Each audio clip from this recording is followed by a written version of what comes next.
saya lihat sesuatu yang selalu membuat saya geleng kepala. Orang-orang dengan gelar rapi di dinding, doktor, insinyur, pengacara, profesor, yang hidupnya sebenarnya terasa seperti roda yang berputar tanpa pernah sampai.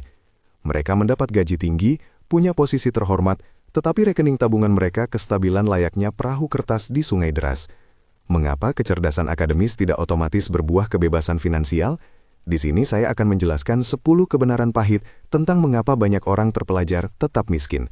Bukan karena mereka bodoh, seringkali karena mereka diajari hal yang berbeda. Gaya saya terinspirasi oleh cara berpikir Charlie Munger, blak-blakan, langsung ke intinya, dan berfokus pada prinsip. Saya tidak akan memberi janji ajaib, saya akan menempatkan masalah dengan jujur, memberi contoh nyata, lalu menawarkan satu langkah kecil yang bisa Anda lakukan hari ini. Jika Anda ingin seri lanjutan tentang bagaimana memulai investasi sederhana dan kebiasaan finansial yang praktis, tekan like dan ikuti sekarang. Akan ada panduan langkah demi langkah setelah ini. Alasan 1. Bekerja untuk uang. Pernyataan inti. Sekolah mempersiapkan kita untuk mendapatkan pekerjaan dan penghasilan, bukan untuk memiliki aset yang bekerja untuk kita. Anekdot. Ingat seorang teman sejurusan yang lulus dengan predikat cum laude, mendapat kontrak kerja bergaji tinggi, lalu membeli rumah, mobil, dan paket liburan mewah. Semua itu memberi rasa aman, hingga suatu PHK datang dan semua cicilan tetap menagih. Konsekuensi. Ketika penghasilan adalah satu-satunya sumber arus kas, waktu menjadi mata uang yang tak tergantikan. Jika Anda tidak bisa bekerja, karena sakit, pemutusan hubungan kerja, atau karena umur, arus kas kering, dan gaya hidup yang sudah terbentuk berubah menjadi beban. Prinsip ringkas. Kebebasan finansial lahir dari kepemilikan aset yang menghasilkan, bukan hanya dari gaji besar.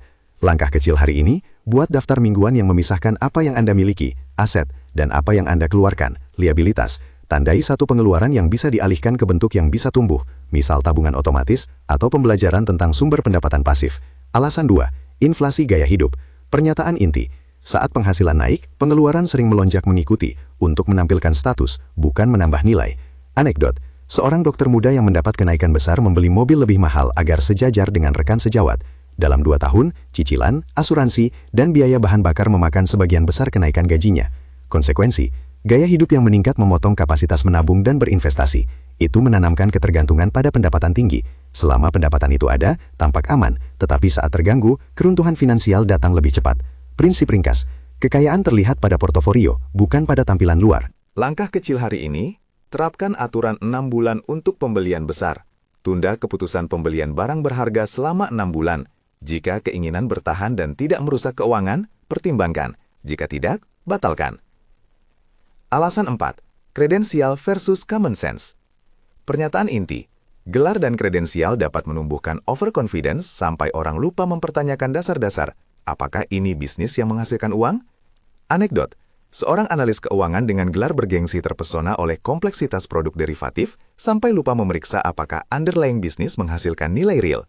Ketika pasar berbalik, ia kehilangan modal besar. Konsekuensi, overconfidence mendorong orang membuat keputusan finansial berdasarkan reputasi akademis, bukan pemahaman sederhana tentang arus kas, margin, dan model bisnis. Prinsip ringkas, jika Anda tidak bisa menjelaskan bagaimana sesuatu menghasilkan uang dalam satu kalimat, Anda tidak mengerti itu dengan cukup baik. Langkah kecil hari ini. Untuk setiap keputusan finansial, tulis satu kalimat. Bisnis atau investasi ini menghasilkan uang karena, jika Anda tidak bisa menulisnya dengan jelas, tunda dan pelajari lebih dulu. Alasan 5. Fokus pada pendapatan, bukan kekayaan bersih. Pernyataan inti. Banyak orang memakai penghasilan sebagai ukuran kesuksesan, bukan nilai kekayaan bersih, net worth. Anekdot. Seorang konsultan yang memegang jam kerja lembur mendapat pujian karena pendapatan tahunannya, namun saat dihitung, hutang konsumtifnya hampir menetralkan semua pendapatannya. Konsekuensi, mengukur sukses hanya dari gaji membuat orang mengejar kenaikan tanpa membangun aset, membuat mereka rentan terhadap guncangan ekonomi dan perubahan karir. Prinsip ringkas, ukur kemajuan Anda berdasarkan pertumbuhan aset dan reduksi liabilitas, bukan angka gaji. Langkah kecil hari ini, hitung net worth sederhana sekarang, total aset dikurangi total liabilitas, dan catat satu hal yang bisa Anda lakukan bulan ini untuk memperbaikinya, misal negosiasi utang atau hentikan langganan yang tidak digunakan. Intermezzo reflektif. Sampai sini, mungkin ada satu pertanyaan yang menusuk. Apakah Anda bekerja untuk membayar gaya hidup yang Anda tunjukkan pada orang lain, atau untuk membangun kebebasan jangka panjang? Ini bukan soal rasa malu, ini soal kejujuran. Ambil waktu 60 detik sekarang.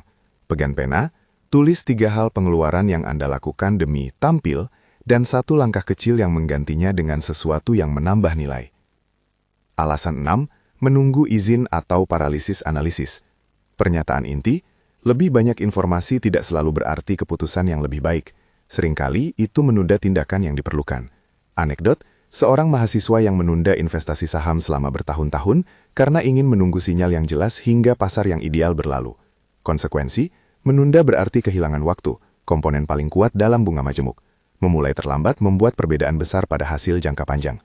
Prinsip ringkas, lebih baik mulai kecil dan belajar sambil berjalan daripada menunggu kondisi sempurna yang tak pasti. Langkah kecil hari ini, pilih satu ukuran ringkas untuk memulai. Misalnya, alokasikan 1% sampai 5% penghasilan ke tabungan yang bisa diinvestasikan dan jadikan itu otomatis. Alasan 7, ilusi keamanan pekerjaan. Pernyataan inti, gaji bulanan terasa seperti jaminan, padahal itu hanyalah aliran kas yang bisa berhenti.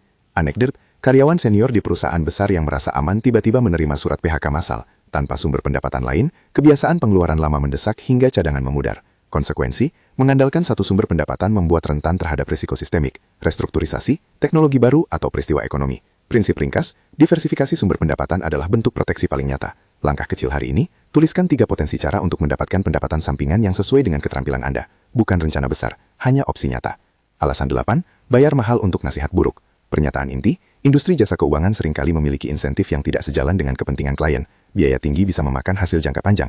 Anekdot, seorang investor yang rapi membayar biaya manajer yang tinggi dan sering berpindah produk berdasarkan rekomendasi. Akhirnya performanya merosot setelah dikurangi biaya. Konsekuensi, biaya yang terus-menerus menggerus hasil investasi, apalagi jika produk yang dibeli bukan untuk tujuan jangka panjang. Prinsip ringkas, biaya yang rendah dan keputusan yang sederhana cenderung mengungguli biaya tinggi dan strategi rumit dalam jangka panjang. Langkah kecil hari ini, lihat laporan biaya pada produk finansial Anda. Berapa banyak biaya tahunan yang Anda bayar? Catat dan cari alternatif yang menurunkan biaya tanpa mengganti tujuan. Alasan 9. Tidak memanfaatkan bunga majemuk. Pernyataan inti. Banyak orang tahu istilah bunga majemuk secara teori, tapi tidak memberi investasi waktu yang cukup untuk bekerja sehingga efek eksponensialnya terasa. Anekdot. Seorang investor muda yang sering mencairkan investasi kecil untuk kebutuhan sementara sehingga modal tidak pernah punya kesempatan tumbuh selama bertahun-tahun. Konsekuensi. Mengambil uang keluar terlalu sering memutuskan rantai pertumbuhan. Hasil yang mungkin menjadi besar tetap kecil karena kurangnya disiplin waktu. Prinsip ringkas, waktu di pasar lebih penting daripada mencoba menebak waktu terbaik pasar. Langkah kecil hari ini, tetapkan tujuan investasi 5 tahun dan tentukan bahwa Anda tidak akan menyentuh dana tersebut kecuali dalam keadaan darurat nyata. Alasan 10, diajar apa yang dipikirkan, bukan bagaimana berpikir. Pernyataan inti, sekolah sering mengajarkan jawaban dan teknik untuk masalah yang terdefinisi, bukan bagaimana berpikir independen dan memeriksa asumsi dasar. Anekdot, ketika krisis.com terjadi, banyak profesional berpedoman pada tren dan opini mayoritas sampai mereka ikut arus, tanpa mempertanyakan nilai fundamental. Konsekuensi, mengikuti arus massa tanpa analisis kritis menyebabkan keputusan kolektif yang buruk, dari membeli aset yang overhype hingga meniru gaya hidup yang tidak berkelanjutan. Prinsip ringkas, kebiasaan berpikir independen menempatkan Anda pada posisi membuat keputusan yang berbeda dan seringkali lebih menguntungkan. Langkah kecil hari ini. Untuk setiap keputusan finansial besar, tulis 3 asumsi yang mendukungnya dan 1 asumsi yang jika salah akan membuat Anda batal. Lalu uji asumsi itu. Sintesis, pola yang menyatukan semua kebenaran. Jika Anda menelusuri ke-10 kebenaran ini, ada pola yang sama. Sistem pendidikan dan lingkungan profesional memberi penghargaan pada kecerdasan yang membuat kita berfungsi dalam sistem, mendapatkan pekerjaan, menaikkan jabatan, mematuhi norma, bukan pada kecerdasan yang membangun kekayaan. Ada juga 3 komponen psikologis yang terus muncul. Dorongan untuk status, ketakutan terhadap kegagalan, dan kecenderungan untuk mencari jalan pintas. Insentif industri, dari periklanan produk finansial hingga nasihat berbayar yang bias, memperparah masalah. Pada akhirnya, ini bukan hanya soal pengetahuan, ini soal kebiasaan kecil, durasi, dan cara berpikir. Untuk menyelesaikannya, saya merangkum 5 prinsip penyembuhan. 1. Mulai memilah antara pendapatan dan kekayaan, fokus pada akumulasi aset yang menghasilkan. 2. Kendalikan inflasi gaya hidup dengan aturan tunda dan porsi kenaikan gaji yang dialokasikan untuk investasi. 3. Latih toleransi risiko terukur. Ambil langkah-langkah kecil yang mengajarkan Anda menghadapi ketidakpastian. 4. Kurangi biaya yang tidak perlu. Biaya yang rendah memberikan keuntungan yang stabil. 5. Latih berpikir independen. Uji asumsi. Jangan ikut kerumunan. Langkah praktis yang bisa Anda mulai sekarang. Tidak perlu revolusi. Cukup tindakan-tindakan kecil, konsisten, dan berulang. Mulailah dengan 5 langkah ini. Hitung net worth Anda hari ini, dan tetapkan satu target realistis untuk 6 bulan ke depan. Misal naik 5% net worth. Otomatiskan 10% dari pendapatan Anda ke suatu akun yang Anda tuju sebagai pertumbuhan, bukan untuk pengeluaran sehari-hari. Tunda setiap pembelian besar selama 30-90 hari. Jika setelah periode itu Anda tetap yakin, pertimbangkan. Buat daftar 3 asumsi finansial yang Anda pegang, lalu uji satu persatu. Apakah valid dalam skenario buruk? Mulai sedikit sumber pendapatan sampingan yang sesuai keterampilan Anda. Jangan berharap kaya cepat, melainkan belajar proses. Penutup, harapan yang realistis. Saya tahu ini terasa menantang. Perubahan kebiasaan tidak dramatis dalam sehari. Tetapi itulah kuncinya.